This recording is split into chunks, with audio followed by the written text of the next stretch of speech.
Hi welcome to Autochroma. So നമുക്ക് ഇന്ന് 3 vehicles ആണ് കംപ്ലീറ്റ് ഫുൾ ബോഡി PPFന് വന്നേക്കുന്നത്. അതിലൊന്ന് ടൊയോട്ട ഫോർച്യൂണർ ആണ്, ഒരു 2 months ഓൾഡ് വെഹിക്കിളാണ്. പിന്നെ അകത്ത് നമ്മളൊരു മാറ്റ് PPF ചെയ്യുന്നുണ്ട്, അത് XCV 90 ആണ്. സോ ഇതിപ്പോൾ ചെയ്യാൻ കാരണം ലാസ്റ്റ് വീക്ക് ഇവിടെ ചെറിയൊരു ചെറിയൊരു ആക്സിഡന്റ് ആയിട്ട് ഇവിടെ ഇത്രയും പെയിന്റ് പോയിട്ടുണ്ട്. അന്ന് നമുക്കിതിൽ PPF ഉണ്ടായിരുന്നു, നമുക്ക് ഈ സ്ക്രാച്ച് പ്രിവെന്റ് ചെയ്യായിരുന്നു.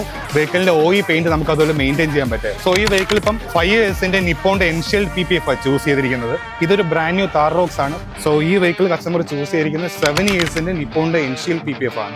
റെഡ് കളറാണ്, ഇത് വൈബ്രന്റ് കളറാണ്, പെട്ടെന്ന് ഫെയ്ഡ് ആയിപ്പോൾ നമ്മൾ കോട്ടിങ് PPF ചെയ്തില്ലെങ്കിൽ.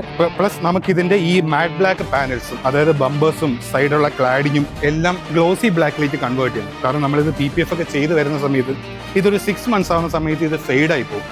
സോ അങ്ങനെ ഫെയ്ഡ് മാറ്റാൻ വേണ്ടിയിട്ട് നമ്മളിത് കസ്റ്റമർ ചൂസ് ചെയ്താണ് കംപ്ലീറ്റ് ചെയ്ത് പിയാനോ ബ്ലാക്കിലേക്ക് കൺവേർട്ട് ചെയ്തിട്ട് കുറച്ചും കൂടി നമുക്കൊരു മാച്ചോ ലുക്കും കിട്ടും, വണ്ടിക്ക് കുറച്ചും കൂടി കാണാനൊരു ഭംഗിയായിരിക്കും. എന്നിട്ട് അതിൽ PPF കോട്ടിങ് നമ്മൾ അപ്ലൈ ചെയ്യും. ഈ വെഹിക്കിൾ എന്ന് പറയുന്നത് നമ്മളൊരു 1 week മുന്നേ നമ്മൾ 7 yearsന്റെ നിപ്പോണിന്റെ എൻഷ്യൽ PPF ചെയ്തതാണ്. ഈ വെഹിക്കിളിൽ നമ്മൾ കുറച്ച് മോഡിഫിക്കേഷൻസും ചെയ്തിരുന്നു, ഡിഫൻഡർ ബോക്സും ഹിഞ്ചസും അപ്പുറത്തെ ലാഡറും ഒക്കെ ചെയ്തിരുന്നു. അപ്പം ഇതും കണ്ടു കഴിഞ്ഞാൽ PPF ഒട്ടിച്ച വെഹിക്കിളാണെന്ന് പറയില്ല, അവന് OE ഫിനിഷിലാണ് ഇരിക്കുന്നത്.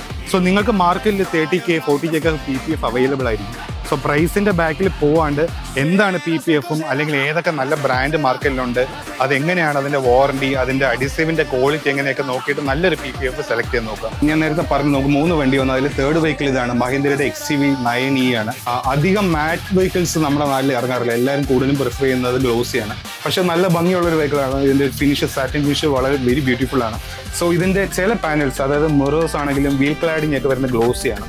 സോ നമ്മൾ ആ പീസസ് ഒക്കെ ഗ്ലോസി PPFും ബാക്കി വരുന്ന മെയിൻ പാനൽസ്, ബോണറ്റ് ആണെങ്കിലും ഡോർസും ഡിക്കിയും ബൂട്ടും എല്ലാം വന്നിരിക്കുന്നത് സാറ്റിനാണ്. സോ അത് പ്രൊട്ടക്ട് ചെയ്യാൻ വേണ്ടിയിട്ട് മാറ്റ് PPF നമ്മൾ ഓപ്റ്റ് ചെയ്തിരിക്കുന്നത്. കസ്റ്റമർ ചൂസ് ചെയ്തിരിക്കുന്നത് നിപ്പോൺ എൻഷീൽഡ് തന്നെ 10 year വാറണ്ടി ഉള്ള PPF ആണ്. സോ ബാക്കിയുള്ള പീസസ്, അതായത് ഇനി അലോയ്സ് ആണെങ്കിലും ഹെഡ്ലൈറ്റ്സ്, ടെയിൽ ലൈറ്റ്സും പിന്നെ അകത്തുള്ള പിയാനോ ബ്ലാക്ക് ഫിനിഷസിലേക്ക് നമ്മൾ സെറാമിക് കോട്ടിങ് ചെയ്യുന്നതാണ്. സോ നിങ്ങൾക്ക് ഇതുപോലെ എന്തെങ്കിലും നിങ്ങളുടെ വെഹിക്കിളിൽ PPFോ സെറാമിക്കോ എന്തെങ്കിലും ചെയ്യണമെങ്കിൽ kindly get in touch Autochroma Trivandrum.